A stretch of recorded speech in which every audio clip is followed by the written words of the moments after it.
As a psychiatrist, I remember very well the condemnation by the American Psychiatric Association of Soviet psychiatrists and the Soviet Union for their use of psychiatric techniques and psychiatric medications to control political dissidents.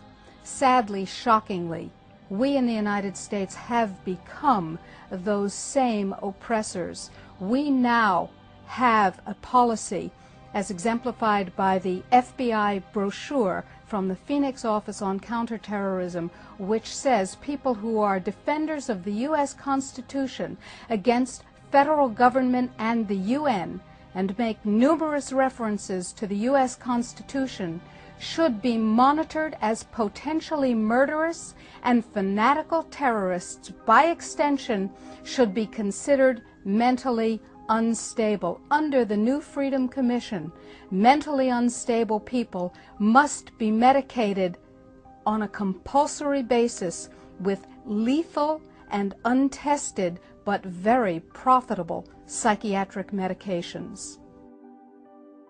In this country now, we're seeing drugs cradle to grave. In fact, it's not just in America, it's in other countries also. Children as young as 2 years of age are being put on certain types of drugs to decrease the amount of their aggressive tendencies. When they're evaluated and felt to be just too aggressive at 2 years of age, they place them on a drug. All the way up and through high school into adults, and of course we know how the adults are being affected by drugs like Prozac, Zoloft, Wellbutrin, and being placed on these for all kinds of reasons. The drugs are being used all the way through the adult period of life into the geriatric. When I was a director of nursing in a nursing home, I would see these people being medicated so severely to keep them quiet, to keep them from doing anything, having any feelings. They were easier to maintain in bed than they were to get out. And this is a horrible situation that we have evolved into in this country.